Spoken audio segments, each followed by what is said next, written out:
Bismillahirrahmanirrahim. Assalamualaikum warahmatullahi wabarakatuh.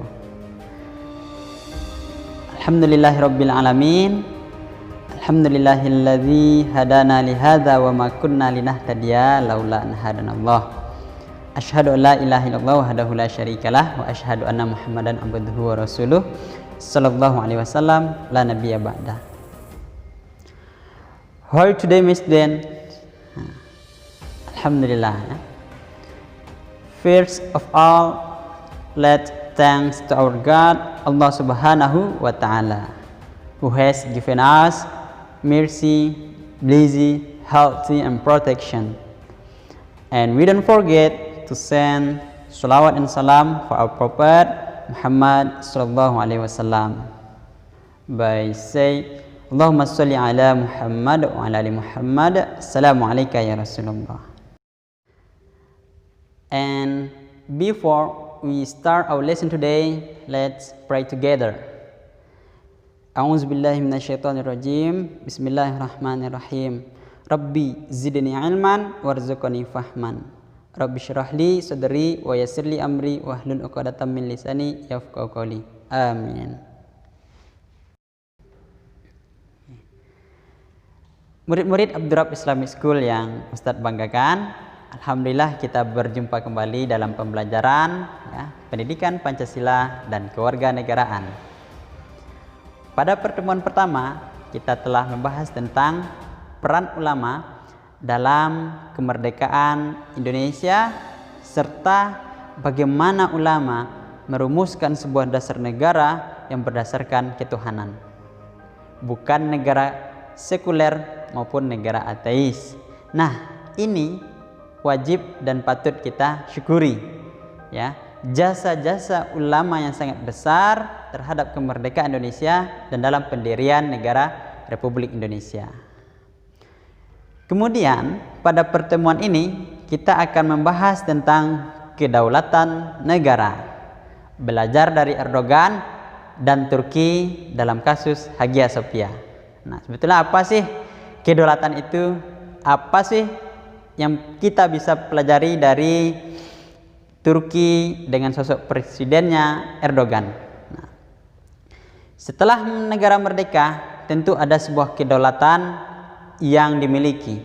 Nah, kedaulatan ini perlu kita jaga dan perlu kita bela, dan tentu ada role model yang bisa kita contoh.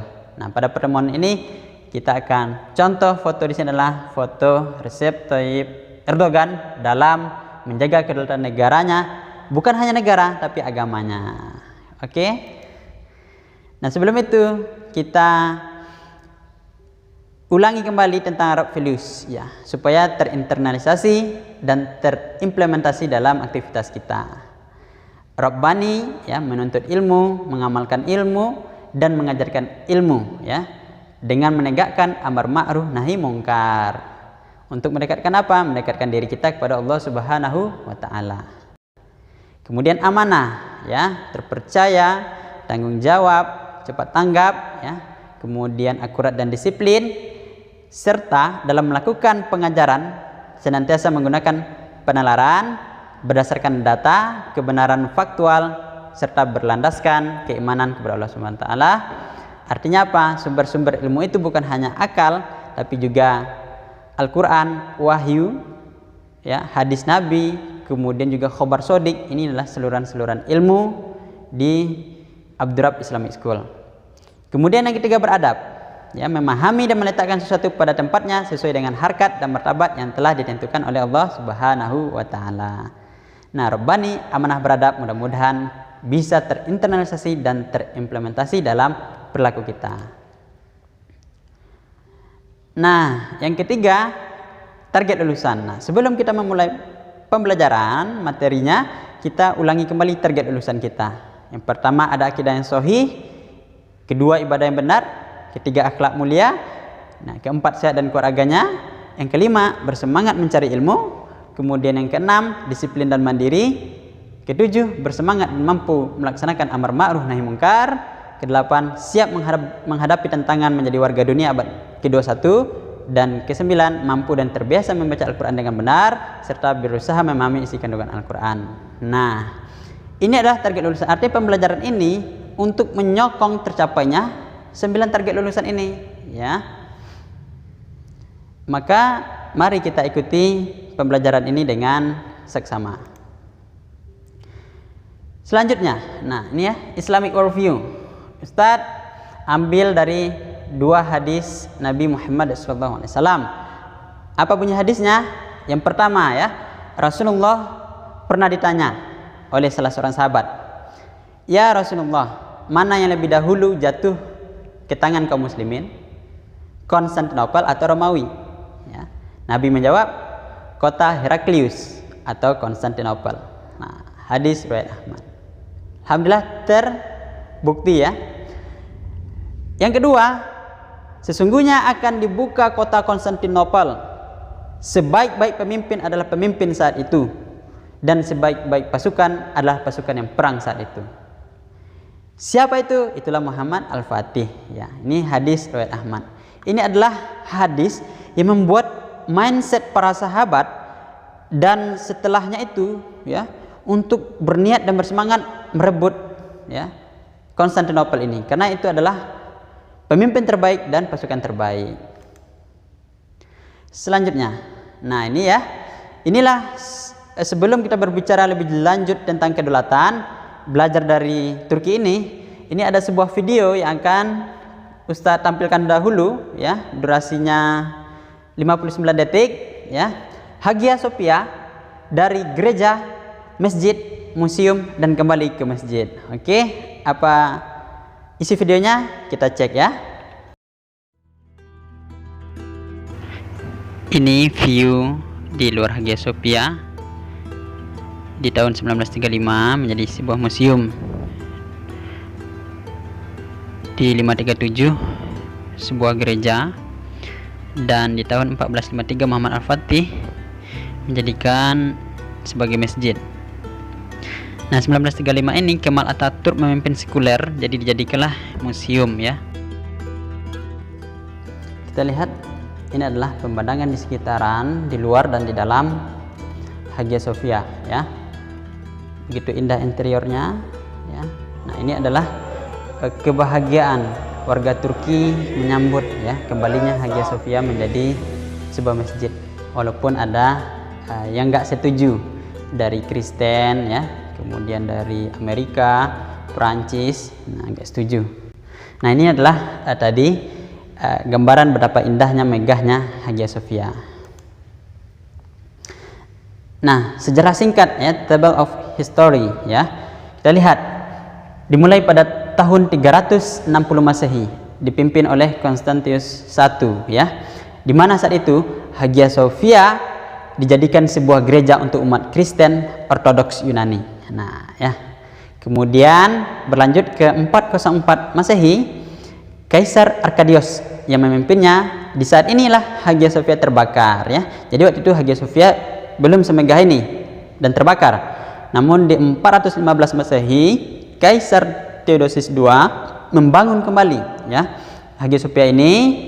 Kemudian dilanjutkan pada 537 Masehi oleh Kaisar Justinian I, pembangunan ketiga. Nah ya, dan di tahun 1453 Masehi inilah sejarah yang tercatat sangat membanggakan sekali, gemilang. Muhammad Al-Fatih menaklukkan Konstantinopel dan dijadikanlah Hagia Sophia menjadi sebuah masjid. Ini kita lihat gambar Muhammad Al-Fatih ya. Namun sayang sekali murid-murid Abdurrahman Islamic School setelah direbut 1453 ya, kemudian jatuh kembali Turki Utsmani, sehingga di 1934 Masehi Hagia Sophia dijadikan sebuah museum di bawah pemerintahan Kemal Atatürk yang sekuler sekali, yang menjauhkan nilai-nilai agama dalam kehidupan negaranya. Nah, ini rentetan singkat ya, bagaimana Hagia Sophia perjalanannya sejauh ini. Nah, apakah antum bisa nanti mencontoh ya dari Muhammad Al-Fatih kemudian hingga saat ini ada sosok Erdogannya. Nah, alhamdulillah ya, setelah tadi dijadikan museum, alhamdulillah ini Erdogan ya pada tanggal 10 Juli 2020 ya baru 1 bulan yang lalu dijadikanlah Hagia Sophia kembali menjadi masjid. Ya, ini bukanlah hal yang mudah, ya, menjadikan. Karena ada penentangan dari siapa? Amerika Serikat, Yunani, Prancis, Uni Eropa, UNESCO, Paus di Vatikan kecewa, ya, kecewa sekali dengan Erdogan.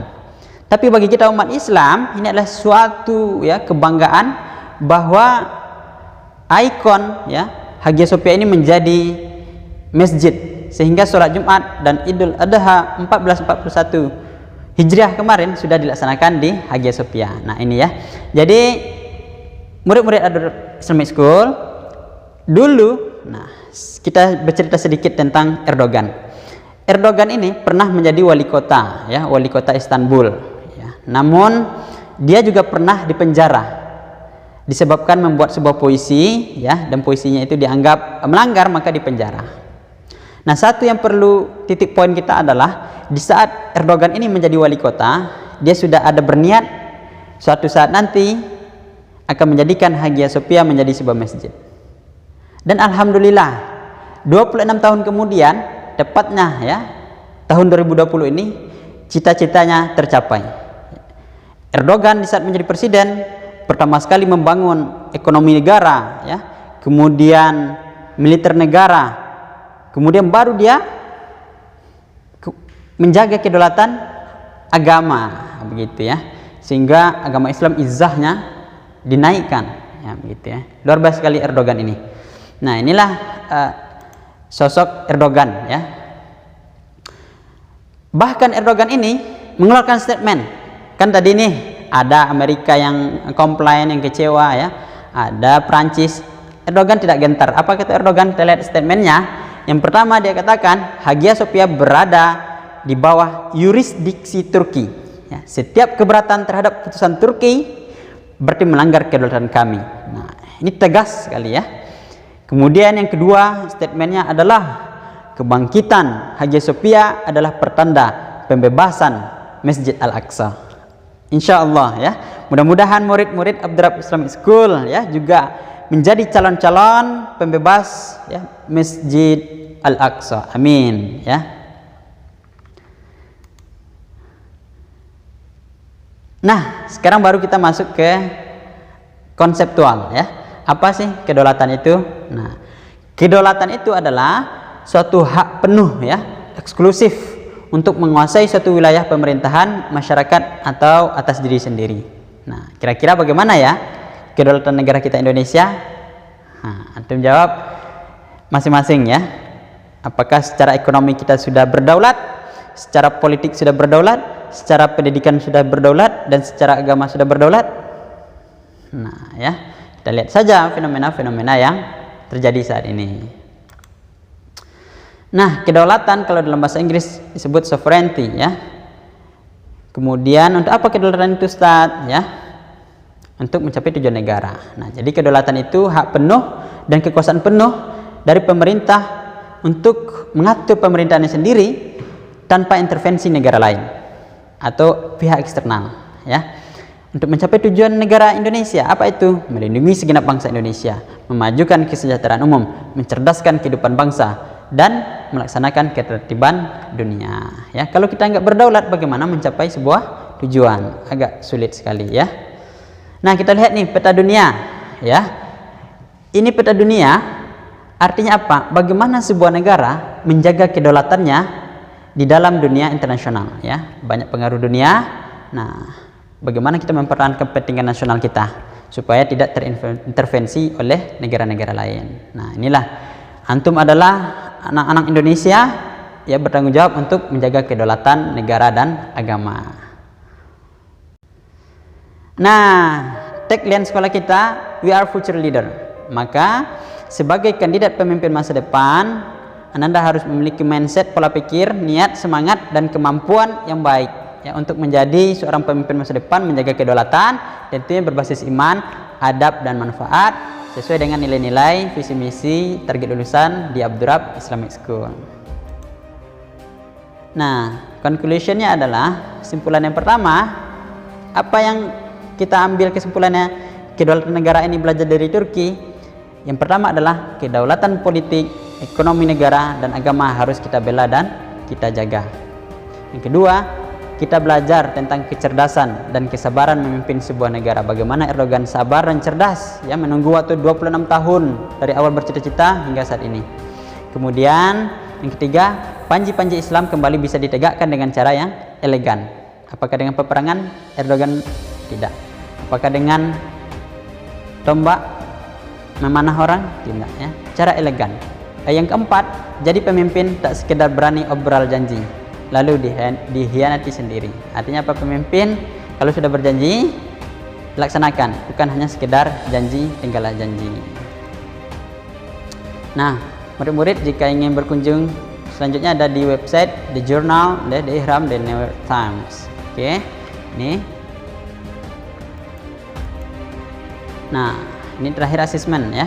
Asesmen ada 2 pertanyaan, silakan untuk menganalisa dan dijawab, ya. Nanti tulis di bukunya dan fotokan kirim ke Ustadz via Telegram, ya. Oke, thank you. Let's say hamdalah, alhamdulillahirabbil alamin.